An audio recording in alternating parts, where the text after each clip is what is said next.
안녕하세요. 오늘도 사연살롱을 찾아주셔서 감사합니다. 여러분의 하루는 평안하신가요? 매번 남의 이야기를 듣기만 하다가 이렇게 제 이야기를 적어 보내려고 하니 조금 쑥스럽네요.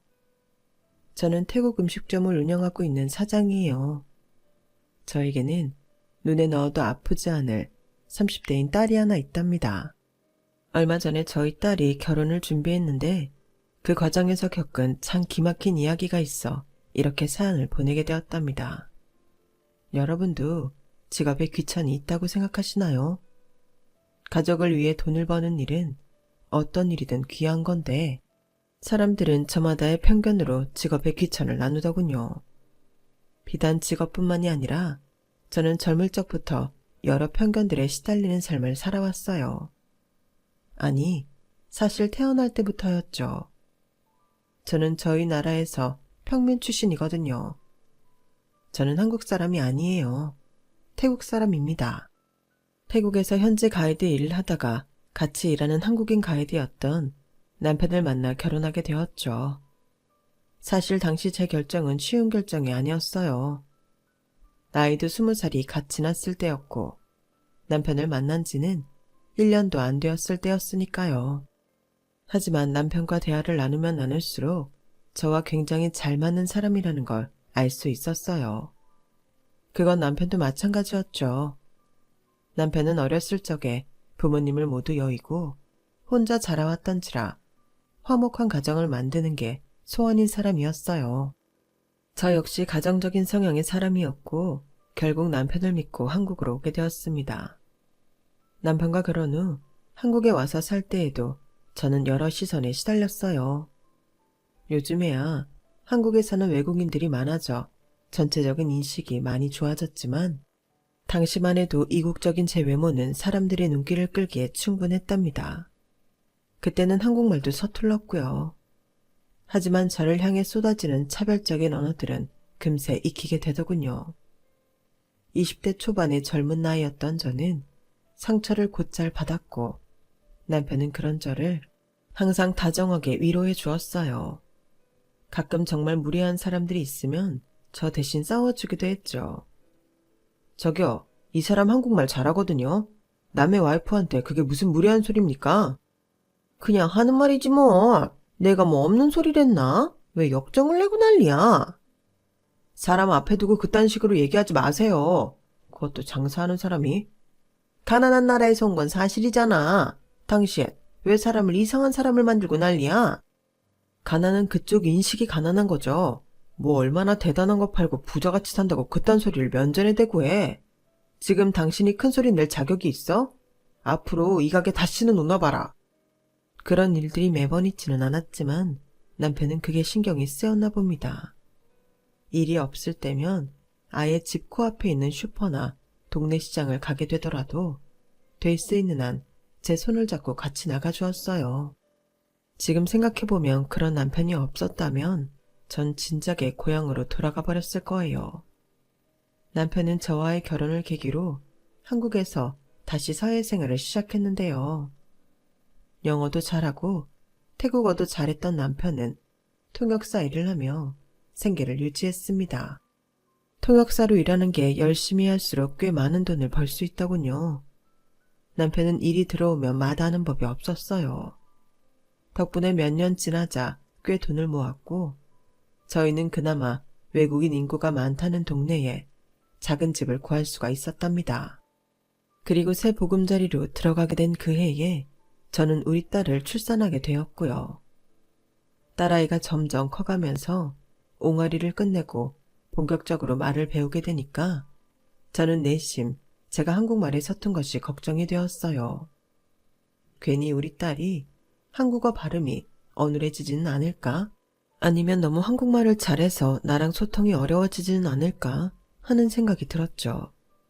남편 말로는 아이들은 언어를 습득하는 능력이 뛰어나서 걱정할 일이 없다고 했지만 저는 불안감을 지울 수가 없었어요. 그래서 용기를 내서 딸아이의 손을 잡고 계속 어디든 나갔습니다. 아이들이 많이 모여있는 놀이터라도 매일 들르려고 했고 시내를 다니기도 했어요. 신기하게 그 전에 한국 사람들은 저에게 차갑거나 냉정한 일이 많았는데 아이와 함께 다니니 전부 언제 그랬냐는 듯 따뜻해지더군요. 동네가 달라진 것도 한몫했겠지만 그래도 정말 눈에 띄게 달라졌어요. 놀이터에 혼자 덩그러니 앉아있자 동네 애 엄마들이 하나둘씩 말을 걸어주고 시장에 가더라도 아줌마들이 아이가 귀엽다며 한마디씩을 덧붙이시곤 했죠. 외국에서 오셨나 보네. 애기가 너무 예뻐요. 남편은 한국 사람? 네, 한국 사람이에요. 결혼해서 여기 들어온 거예요. 한국은 살만해요? 고향 떠나와서 애까지 키우려니 엄청 힘들죠? 애 키우니까 한국말을 더 배우고 싶은데 아는 사람이 잘 없어서요. 자주 나오고 사람들이랑 어울리고 그래요. 여기 요만한 애 키우는 엄마들 많아. 애 이름은 뭐예요? 하늘이요. 하늘이 이름 예쁘게 잘 지었네. 한국에서는 애 엄마들은 다 애 이름으로 부르거든요. 하늘엄마, 저기 유치원 뒤쪽 놀이터로 가봐. 동네 애 엄마들 다 거기서 놀고 있으니까. 나물 파는 아주머니의 말을 듣고 놀이터로 가보니 정말 동네 애 엄마들이 다 모여있는 것 같았어요. 딸이랑 함께 가니 저한테 관심을 보이며 친근하게 말을 걸어주더군요. 저는 저를 하늘이 엄마라고 부르는 게 정말 좋았죠. 사람들이 호의적으로 대해주니 저도 자신감이 붙어 조금씩 사람들이랑 말을 섞어보았어요. 집에서는 딸아이와 함께 글을 배우고 밖에 나가서는 사람들이랑 수다를 떨다 보니 한국어가 금세 늘었죠. 어느새 수준급의 한국어를 구사하는 저를 동네 사람들은 신기해하면서도 좋아해 주었습니다.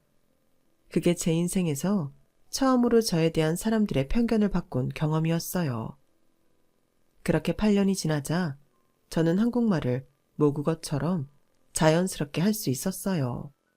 딸의 친구들이 놀러와도 된장찌개나 김치 부침개를 뚝딱 만들어줄 정도로 한국 요리 또한 익숙해졌어요. 덕분에 저희 딸은 구김없이 밝은 아이로 자라나 주었고 남편도 달라진 저의 모습을 전보다도 더 좋아해 주었답니다. 그 시절이 제 인생에서 가장 순수하게 행복했던 시절이었던 것 같아요. 그런데 그 행복은 얼마 지나지 않아 사라지고 말았어요. 지방으로 출장을 갔던 남편이 영영 돌아오지 못하게 된 겁니다. 원인은 남편이 묵었던 숙소에서 일어난 화재 사고였죠.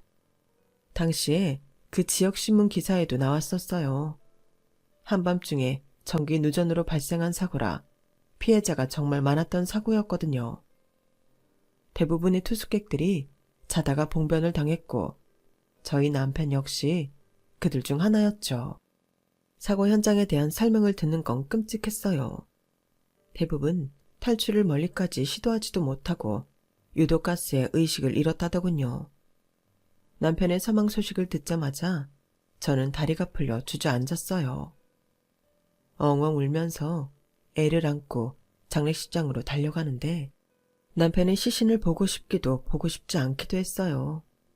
남편이 죽었다는 사실이 현실 같지 않고 악몽 같았거든요. 세상에서 그런 슬픔을 겪은 일은 그때가 처음이고 마지막이었습니다. 하지만 저는 그렇게 마음이 무너지는 와중에도 제대로 넋놓아 울지도 못했답니다. 왜냐하면 장례식이며 사망신고며 처리해야 되는 일들이 한보따리였거든요. 외국인인 저는 한국에서 그런 자체를 어떻게 처리해야 하는지 그때는 하나도 몰랐어요. 아무리 한국말이 늘고 한국 사회에 익숙해졌다고 해도 그런 법적인 처리는 아예 다른 문제였던 것이죠. 다행히 소식을 들은 친했던 동네 애엄마들이 손수 나서서 도와주고 동사무소 직원분들도 도와줘서 겨우겨우 모든 일들을 무사히 마칠 수 있었어요. 그런 일들을 겪어보고 나니 앞으로 우리 딸을 나 홀로 키워야 한다는 게 어떤 의미인지 무섭도록 실감이 나더군요. 남편의 사망보험금과 보상금 등등을 합치고 나니 딸 대학도 간신히 보낼까 말까 한 금액이 나왔어요. 돈을 벌어야만 했습니다. 하지만 그 방법을 몰라 쩔쩔매는데 친했던 수연엄마가 저에게 찾아와 이런 얘기를 해주었어요. 하늘엄마라도 정신을 차려야지. 요새 하늘이 보면 아주 어린애가 낯빛이 어두워도 너무 어두워. 하늘엄마도 계속 집에서 이러지 말고 뭐라도 해, 응? 남편 보험금 있잖아. 그걸로 식당을 차리든 뭐든 해서 움직여. 그래야 속도 나. 안 그러면 그 속이 다 문드러져서 병 생긴다고. 응? 움직여야죠. 저도 아는데 제가 할 줄 아는 것도 없고 한국에 와서 애만 키우고 일은 안 했거든요. 저번에 왜 하늘이 생일 파티 했을 때 동네 엄마들이 그랬잖아. 하늘엄마 식당해도 되겠다고. 차라리 그거라도 해보지 그래. 아우, 제가 무슨 식당을 해요. 그 흔한 식당 알바 하나도 해본 적이 없는데. 못할 게 뭐야. 하늘엄마 한국 요리도 곧잘하고 심지어 태국 음식도 잘하잖아. 저번에 무슨 볶음밥 같은 거? 그것도 동네 아줌마들이 얼마나 잘 먹었어. 그거 먹고 식당 차리라는 말 나왔던 거 아니야. 독특하기도 하고 한국인 입맛에도 잘 맞고. 남편 목숨값인데 괜히 했다가 망하면 어떡해요. 오히려 상황 더 안 좋게 만들면 다른 데서 돈 벌어와야 하는데 제가 이 나이에 어디 회사로 들어갈 수도 없잖아요. 그렇다고 이렇게 가만히 있을 거야? 어떻게든 1원이라도 벌 생각을 해야지. 이대로 가만히 있는다고 해결되는 문제는 아니야. 얘 이제 중학교도 올라가는데 중학생, 고등학생 되면 돈이 더 필요해진다고. 뭐 하면 이거 한다고 빠져나가, 저거 한다고 빠져나가. 금세 없어져 버린다니까? 그 이야기를 듣고 저는 한동안 혼자 고민을 해봤어요. 다른 친한 주민들에게도 식당을 차린다는 의견에 대해서 물어보고 다녔어요. 한 번이라도 저희 집에 왔었던 사람이면 전부 물어봤던 것 같아요. 그런데 대부분의 사람들은 긍정적으로 이야기를 해주더군요. 제가 한 음식이 맛있다며 팔릴 것도 같다고 해주었죠. 그리고 수연 엄마랑 비슷한 소리들을 했어요. 일단 뭐라도 시작해야 근근히 입에 풀칠이라도 하고 살 수 있을 거라고요. 그래서 저는 남편의 보험금으로 작은 식당을 하나 차렸어요. 태국 음식점으로요. 나름 저희 고향 맛도 살리면서 한국인들 입맛에 맞는 요리를 만드느라 고심을 많이 했죠. 가게는 집에서 별로 멀지 않은 곳이었고 그나마 큰 길가랑도 가까운 위치였어요. 처음에는 제가 장사 요령이 없다 보니 손해를 보기 일쑤였죠. 점차 여러 가지를 보완해도 벌리는 돈은 충분하지 않았어요. 한 3년 정도는 정말 손님이 없었거든요. 근처에 미군 기지가 있어서 어쩌다 찾아오는 군인이나 정말 몇 없는 태국 사람들이 방문해 주는 게 다였죠. 가진 돈이 줄어드는 게 눈에 훤히 보였고 딸아이가 중학교에 올라가니 더 큰 부담이 되었어요. 교복 살 돈도 없어 동네 지인 중에 같은 학교를 졸업한 아이 옷을 얻어와 입혔죠. 한 동네에 오래 있다 보니 서로 사정이 훤했는데 저희 딸이 괜히 아이들한테 놀림을 당하면 어쩌지 하는 걱정이 이만저만이 아니었어요. 그런데 착한 저희 딸은 어차피 자기는 키가 많이 클 거라 선배 옷을 입는 게 오히려 좋다며 저를 안심시키더군요. 원래 입던 애가 좀 덩치가 있는 애라 너한테 너무 크지 않아? 세탁소에 맡기기라도 할까? 옷을 좀 줄여야 할 것 같은데. 나중에 3학년 돼서 키 크고 살찌면 어차피 작아서 입지도 못해. 지금 아예 큰 거 받아서 입는 게 낫지 뭘. 그리고 난 지금부터 우유 열심히 마셔서 키도 엄청 클 거라서 괜찮아. 그래도 품이 너무 큰 것 같은데. 아우, 나는 다 잘 어울려. 엄마는 걱정하지 말고 얼른 재료 준비나 하세요. 깔끔하고 좋기만 하구만. 제 딸이지만 어려서부터 참 속이 깊은 아이였습니다. 나중에 엄마 고생시키지 않겠다며 학원 한 번을 안 다니고 공부를 했어요. 그랬는데도 학교에서는 늘 전교권에 들 정도로 공부를 잘했죠. 제 앞에서는 생글생글 웃었지만 딸도 정말 치열하게 자기와의 싸움을 한 거였어요. 한 번은 밤늦게 공부하다 잠든 딸을 깨워 침대로 옮기려다가 노트에 이런 문구가 적힌 걸 봤어요. 포기하려는 이 순간에도 엄마는 허리를 굽히신다. 다른 페이지들에도 간간히 그런 힘이 나게 하는 문구가 적혀 있었는데 전부 다 제 이야기더군요. 교과서도 선배들 거 물려받아 지저분한데 딸아이의 글씨만 또렷하게 보였어요. 그날은 딸 몰래 숨죽이며 참 많이 울었네요. 언제 끝날지 모르는 그 힘든 시기를 버티고 있는데 어느 날 갑자기 귀한 손님이 찾아왔어요. 기적과도 같은 손님이었죠. 저도 얼굴을 아는 사람이었는데 바로 남편의 옛 동료였습니다. 가이드도 같이 하고 통역사 일도 같이 했던 정말 가까웠던 동료였어요. 근처에 지나가다가 우연찮게 태국 음식점이라고 해서 호기심에 들어왔다가 저를 발견한 것이었어요. 아니, 그동안 어떻게 지냈어요? 저는 오랜만에 태국 음식이 먹고 싶어서 눈에 보이는 대로 들어왔는데 재수 씨를 만날 줄은 진짜 꿈에도 몰랐어요. 남편 보험금으로 작게 차렸어요. 딸도 키워야 되고 제가 할 수 있는 게 요리밖에 없으니까요. 뭐 보시다시피 그다지 잘 되는 건 아니지만 그래도 딸이랑 둘이 살아가고는 있어요. 소식 들었어요.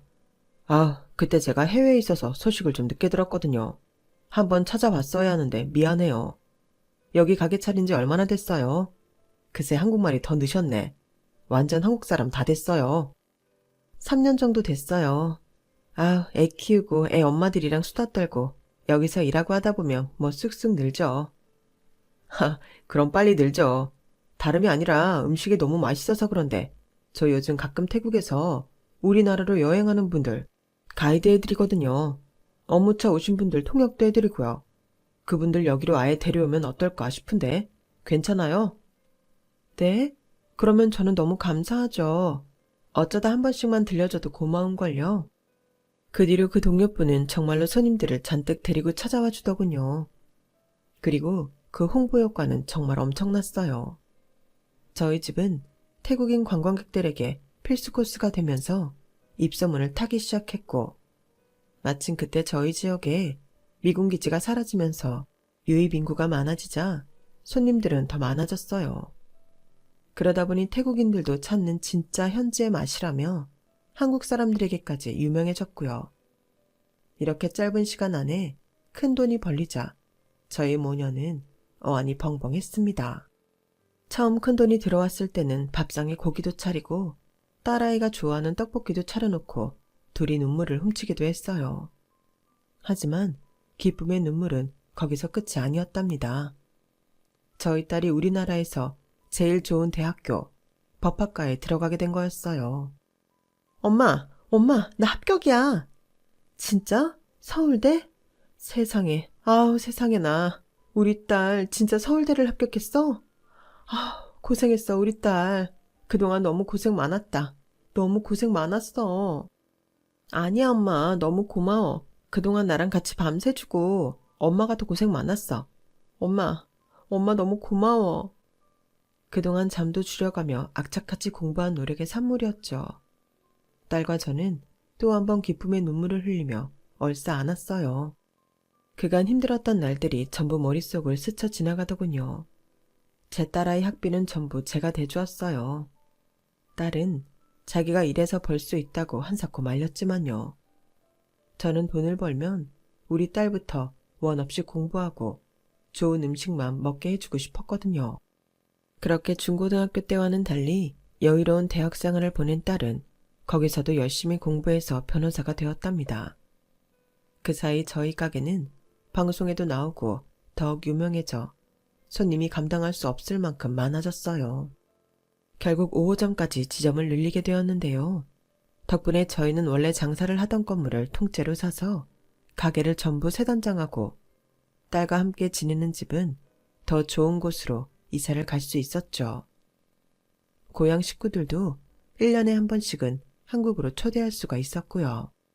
다들 저희 모녀를 얼마나 자랑스러워하는지 모릅니다. 시험 합격 후 바로 변호사 사무실을 차려 고군분투하던 딸은 몇 년 만에 업계에서 꽤 좋은 평가를 받을 수 있었고 그렇게 입지를 탄탄히 다져가고 있었습니다. 정신을 차리고 보니 저도 어느덧 60살이 넘었어요. 아무래도 나이가 드니 무릎이며 어깨며 하나둘씩 삐그덕거리기 시작하더라고요. 병원을 여러 군데 다녀봤지만 다들 하나같이 당분간은 움직이지 않아야 한다더군요. 20년 가까이 주방 일을 하다 보니 이미 관절에 무리가 많이 가 있었다고 합니다. 결국 저는 주방일에서는 손을 놓고 대신 틈틈이 가게로 가 주문도 받고 결제도 하며 조금이라도 가게에 머무르려고 했어요. 평생 하던 일이라 집에서 놀고 먹자니 적응이 안 되더라고요. 지점들을 돌아다니며 눈에 보이는 작은 일들, 소위 말하는 허드렛 일을 조금씩 했습니다. 운동 삼아서요. 딸과 함께 산책도 자주 다니고 근처 헬스장도 같이 다녔어요. 저희는 항상 자매처럼 꼭 붙어 다녔죠. 그런데 어느 날부터인가 딸이 자꾸만 핸드폰을 보고 정신이 딴 데 팔려 있는 듯 하더군요. 올 것이 왔구나 싶었어요. 저희 딸이 그전에도 연애를 안 했던 건 아니지만 이번에는 뭔가 느낌이 달랐죠. 아니나 다를까 그 다음 애가 되자마자 남자친구와 손을 꼭 붙들고 저에게 인사를 하러 왔어요. 예비서희는 젊은 교수였는데 키도 인상도 훤칠한 사람이었습니다. 저에게도 깍듯하고 모든 방면에서 훌륭했지만 저는 어딘가 모르게 석연찮았어요. 자신감 넘치고 여유로운 모습은 좋았지만 그게 지나친 느낌이랄까요? 가이드 일도 그렇고 식당 일을 할 때도 항상 사람을 대하는 일을 했던 저였기에 본능적으로 느껴지는 안 좋은 것이 있었어요. 굳이 표현하자면 저에게 결혼을 허락받으러 온 것이 아니라 본인이 제 딸과 결혼을 해주겠다고 알려주러 온 것 같았죠. 아우 어머님, 그동안 저희 하늘이 이렇게 예쁘게 키워내시느라 너무 힘드셨죠? 하늘이한테 아버님 얘기는 들었습니다. 이제 걱정 마세요. 안 그래도 하늘이는 처음 봤을 때부터 정말 지켜주고 싶은 아이였거든요. 제가 앞으로 정말 잘해드릴게요. 든든하네. 태수는 부모님이 모두 계시나 보구나. 부모님이 이렇게 멋진 아들 두셔서 참 자랑스러우시겠다. 아이, 그럼요. 저희 부모님은 두 분 다 공직자이신데 아직 퇴임은 안 하셔서 일하시는 중이에요. 그러고 보니 어머님은 식당 일 하신다고 들었던 것 같은데 맞나요? 뭐 그냥 운동 삼아 하는 편이야. 나이가 드니 집에만 있기도 그래서. 그럴 수도 있죠. 전 되게 열린 사람이에요. 안 그래도 하늘이가 워낙 똑부러지고 생활력이 강해서 제가 반한 거였거든요. 저한테 시집 오면 그럴 필요도 없겠지만요. 너 앞으로 생활이 엄청 편해질 거야. 내가 그렇게 해줄 테니까. 제 귀에는 그런 말들 속에 숨어있는 묘한 잘난 척들이 들렸는데 딸아이의 눈에는 그렇지 않았나 봅니다. 예비사이가 가고 제가 넌지시 딸아이한테 그 사람 많이 좋아하냐고 떠보듯 물어보니 활짝 웃으며 그렇다더군요. 뭔가 귀엽기도 하고 남자답기도 하고 엄마가 보기에도 그렇지 않아? 뭐 보기보다 출석거리는 면은 있는 것 같긴 한데. 그치? 근데 난 저렇게 자신감 넘치는 남자가 멋있더라고. 그 전에 남자들은 은연중에 나를 좀 부담스러워하는 게 있었는데 이 사람은 그렇지도 않고. 하긴 작년부터 너 맨날 집 앞까지 바래다 주고 했었잖아. 요즘 세상도 흉흉한데 그게 전부터 고맙기는 하더라. 딸아이가 좋다고 하니 뭐라 말리기도 어렵고 실제로 자신이 호언장담하는 만큼 우리 딸한테는 잘해주니 저도 딱히 반대할 이유는 없더군요. 그래서 그냥 좋은 게 좋은 거지 하고 말았어요. 무엇보다도 저희 딸이랑 잘 맞는 게 중요하니까요. 그런데 저만 이렇게 마음을 먹는다고 되는 일이 아니었더군요. 얼마 뒤 저희 딸의 결혼식에 커다란 방해물을 만나게 되었는데 바로 상견례 때 일어난 일 때문이었어요. 장소는 사돈댁 내외가 일하는 우체국 근처 고급 레스토랑이었어요. 사돈댁 어른들은 두 분 다 일을 하고 있고 저는 비교적 시간적 여유가 있어서 제가 그 근처로 가주겠다고 해서 그리로 잡은 거였죠. 딸은 오전에 중요한 재판이 있어 끝나고 바로 오기로 했고 저는 혼자 상견례 장소로 가기로 했어요. 레스토랑은 건물 11층에 위치해 있었기에 엘리베이터를 타야 했는데요. 엘리베이터가 도착하자 저랑 젊은 사람들 한 5-6명이 1층에서 탑승을 했어요. 그런데 저와 같이 있던 한 아줌마가 버튼을 누른 채 계속 안 타고 버티는 거예요. 뒤에 일행이 와서 그런 것 같았는데 기다리는 시간이 한 2, 3분 정도 됐었던 것 같아요. 한 사람이서 엘리베이터를 계속 잡고 있으니 안에 있는 사람들은 당연히 눈살을 찌푸리게 되었죠. 결국 젊은 남자 한 명이 이렇게 외쳤어요. 저기요, 아주머니, 다음 거 타세요, 다음 거. 지금 사람들 기다리고 있는 거 안 보이세요? 금방 와요, 금방. 잠시만 기다려봐요. 엘리베이터에서 소리 나잖아요, 아줌마. 그냥 다음 거 타시라고요. 저기 오네. 아우, 저기 오잖아요, 좀. 그걸 못 기다린다고 그렇게 화를 내요? 지금 아줌마 한 사람 때문에 여기 사람들 전부 피해보고 있잖아요. 아니 뭐 돈이 떨어지기를 했어 뭘 했어. 피해를 봤으면 뭐 얼마나 왔다고. 왔네 왔어. 여보 빨리 와. 여기야. 아저씨가 모습을 완전히 드러내자 아줌마는 크게 손짓을 했고 그러면서 한순간에 누르고 있던 버튼에서 손을 뗀 것 같았어요. 그러자마자 바로 문이 닫히려 했고 아줌마는 놀라서 문틈에 들고 있던 가방을 끼워 넣더니 억지로 문을 비집고 들어왔죠. 그렇게 나이가 지긋한 부부가 엘리베이터에 탑승하게 되었어요. 저는 문 바로 옆 엘리베이터 버튼 앞에 바로 서서 가만히 이 모든 상황을 지켜보고 있었죠. 그런데 그 아줌마는 탑승하자마자 다 들으라는 듯이 이렇게 말하는 거예요. 그거 몇 초를 못 기다려서 사람 면전에다 대고 문을 닫아? 참나, 사람 뻔히 앞에 도착했는데 그게 무슨 매너인지 원. 그렇게 인색하게 살아서 뭐 얼마나 부귀영화들을 누리겠다고?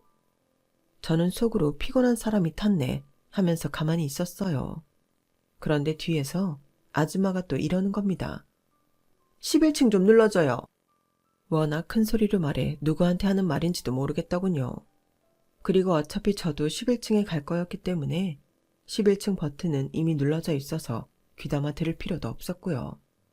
그런데 갑자기 뒤에서 아줌마가 제 어깨를 퍽퍽 치면서 또 그러는 겁니다.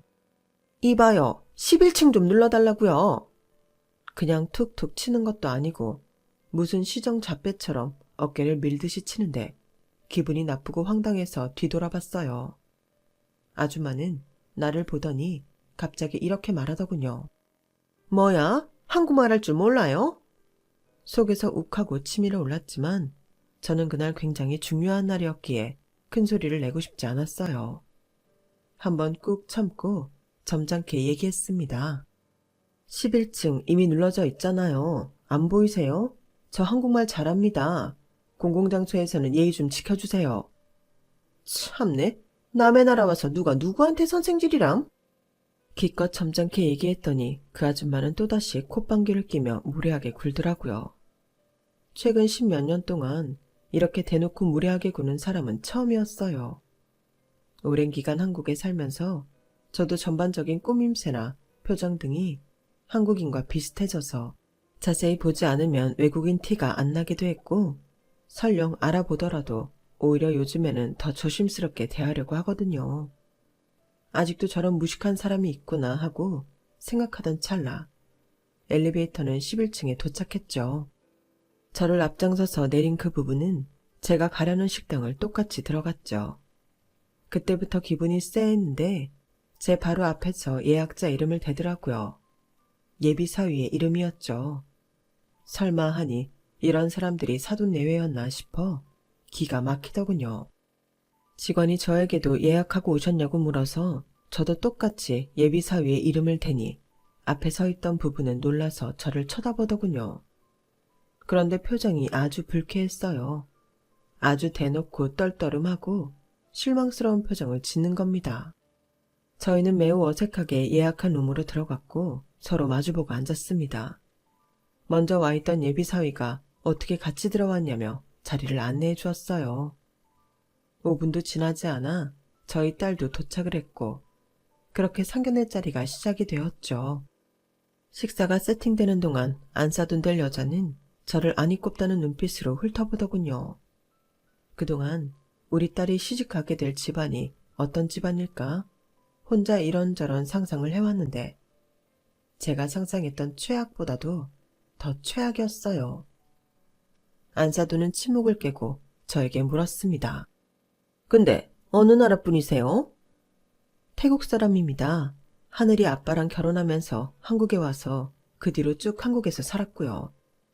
아, 하늘이 아버님 되신 분은 어쩌다가? 사고셨대. 하늘이 초등학교 때. 엄마는 무슨 그런 질문을 해. 어머님, 음식은 입에 맞으시죠? 괜찮네. 너도 어서 먹으렴. 그래, 여기 비싼 음식점이라며. 아들, 다른 사람들 신경 쓰지 말고 얼른 너 먹을 거 먹어. 제가 아무리 성년의 자리가 처음이라 잘 모른다고 해도 제 앞에 앉은 안사돈이 얼마나 경우가 없는지는 확실히 알겠더라고요. 안사돈이 무례하면 무례할수록 저는 머릿속으로 생각이 복잡해졌어요. 이런 집안에 제 딸을 정말 시집 보내는 게 맞나 싶어서요. 사돈 내외는 그 뒤로 요리들이 들어올 때마다 무슨 며칠 굶은 사람들 마냥 음식만 먹더군요. 개인적으로는 식사할 때 쩝쩝거리며 먹는 사람을 안 좋아하는데 사돈 내외는 쩝쩝거리는 소리가 유난히도 컸어요.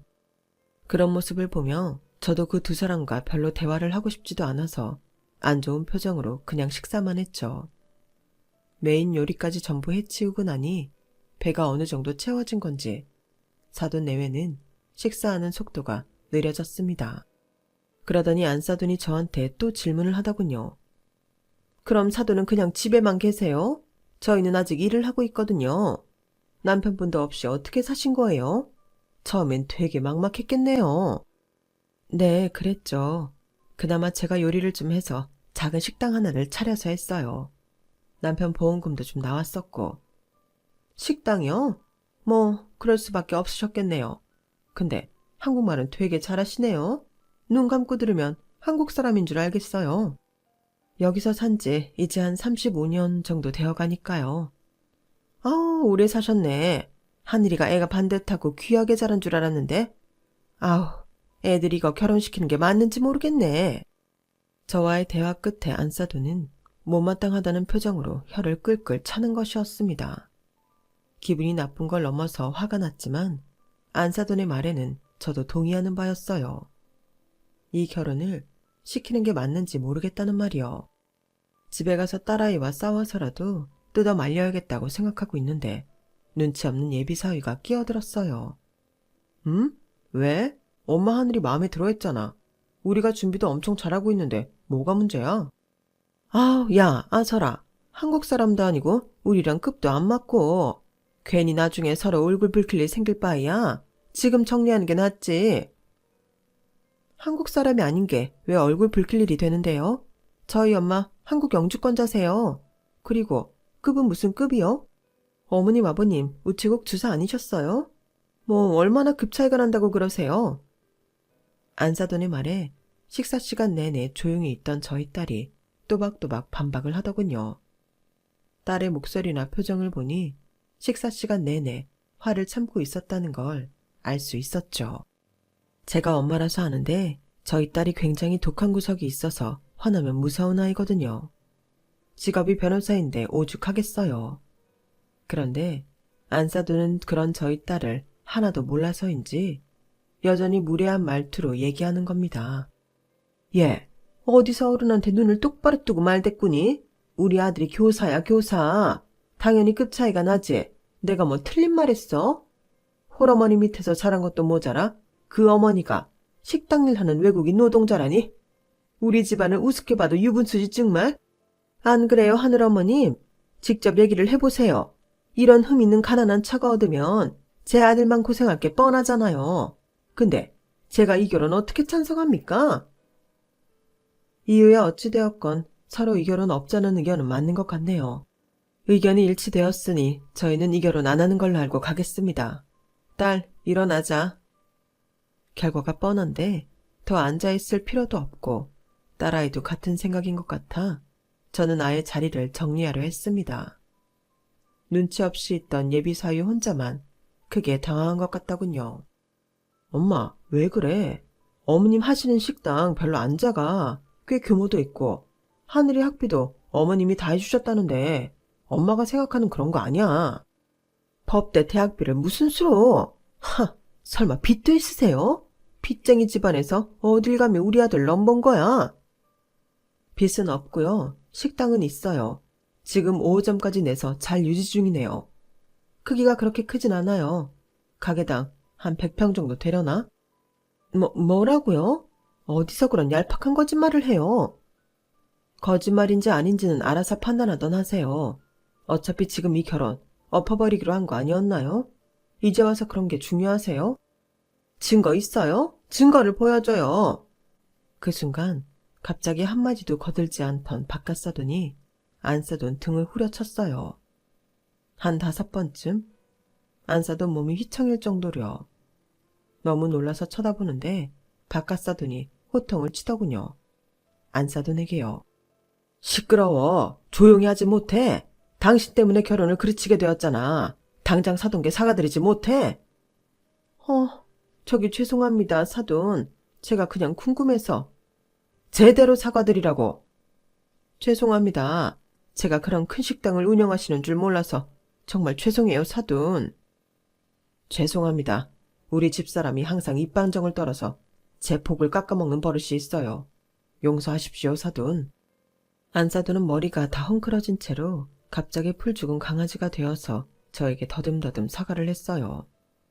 저는 그 꼴을 보고 있자니 더욱더 결심이 섰죠. 무슨 일이 있어도 이딴 집에는 제 딸을 보낼 수 없다고요.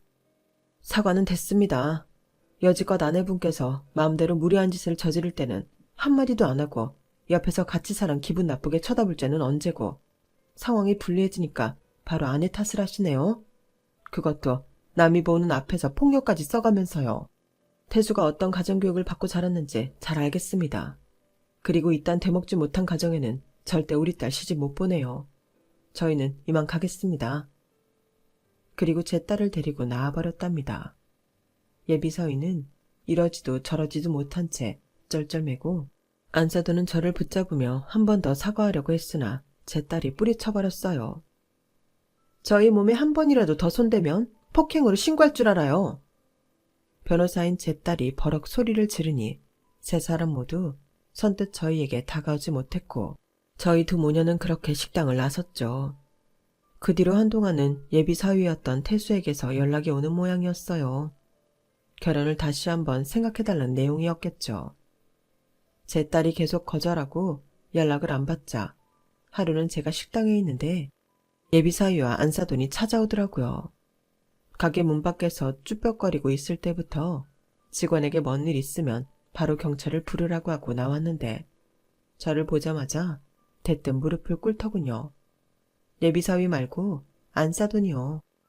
사돈, 저희 아들이 하늘이를 정말 많이 좋아한대요. 제가 그날 저지른 무례는 용서해 주세요. 제가 정말 잘 몰라서 그랬어요. 제가 그날 정말 잘못했습니다. 이 결혼 다시 진행시켜 주세요. 하늘이는 제가 제 딸처럼 정말 금이야 옥이야 잘 보살펴 줄게요. 누가 누구 사돈이에요? 이보세요. 꿈 깨세요. 제가 그냥 허름한 식당 주인인 줄 알았을 때는 급이 안 맞는 것 같더니 돈 좀 있다고 하니까 무릎이라도 꿇어서 잡아야겠다는 생각이 들던가요? 그 틀려먹은 생각이 저희 집안이랑 영 급이 안 맞아서 도저히 이 결혼 다시 못하겠네요. 제 눈에 흙이 들어가도 제 딸 그쪽 집안에 시집 보낼 생각 없으니까 돌아가세요. 그리고 소금을 뿌려서 두 사람을 내쫓아버렸어요. 식당 일을 하니 굵은 소금이 바로 있어서 좋더군요. 세상에, 예비사위는 아들이라는 놈이 자기 엄마가 무릎을 꿇고 울며 불며 비는데 그 옆에 서서 그런 제 엄마를 원망하는 눈으로 보고만 있더라고요. 그 꼴을 보니 역시나 이 결혼은 무르기를 잘했다는 생각이 또 한 번 들었죠. 변호사였던 저희 딸은 그날 상견례 자리에 있었던 모든 대화를 녹음했어요. 언제 또 그 식당을 간 건지 CCTV 영상도 전부 수집해 놓았더군요. 파혼의 책임을 전부 예비 남편 탓으로 돌리고 위자료를 얻어내겠대요. 결혼 준비에 들었던 돈과 모든 폭언으로 인한 정신적 피해 전부 배상해 내라고요. 그렇게 해서 이득이 있냐고 물어봤더니 딸은 너무나 쿨하게 이렇게 말하더군요. 별로 우리 입장에서는 큰 금액은 아닌데 그 집안에서는 꽤 큰 금액일걸? 그냥 화풀이로 하는 거야. 고생 좀 해보라고. 뭐? 뭐 그렇게까지 해. 저번에 소금도 한 바가지 맞고 갔는데 그만하면 됐지 뭘. 뭐가 그만하면 돼? 이 박하늘의 엄마를 건드리면 어떻게 되는지 똑똑히 보여줘야지. 앞으로 다른 남자 만날 때마다 얘기할 거야. 내가 우리 엄마 건드린 인간들 어디까지 괴롭혔는지. 아우, 기집애야. 너 시집 못 가. 그만해. 그 말에 기가 막혀서 등짝을 치니 딸은 깔깔 웃으며 자기 방으로 후다닥 도망가더라고요. 딸이 농담과 과장을 섞어서 하는 말투였지만 그 내용은 전부 다 진심이라는 걸 압니다. 그런 딸이 고맙기도 하고 대견하기도 하고 약간은 미안하기도 하네요. 이런 일련의 일들을 겪고 나서도 딸이 여전히 씩씩해서 참 다행이기도 하고요. 그 후로 벌써 계절이 3번 바뀌었어요. 오늘은 저희 모녀가 오랜만에 주말에 아무 일정 없이 늘어지게 쉬는 날이었는데 요즘 삶의 낙하나가 사연살롱의 사연을 듣는 거랍니다. 평소처럼 제가 유튜브를 듣고 있으니 딸이 저희의 사연을 한번 올려보자고 제안하더군요. 그래서 이렇게 딸의 도움을 받아 저희의 긴 이야기를 작성하게 되었어요. 다 쓰고 보니 참 긴 이야기였네요. 저희의 이야기를 들어주신 여러분들께 항상 좋은 일만 가득하길 바래요. 항상 건강하세요. 여러분, 사연 댓글에 응원과 현명한 조언 부탁드려요. 좋아요와 구독은 저에게 큰 힘이 됩니다. 오늘도 좋은 일 가득하세요.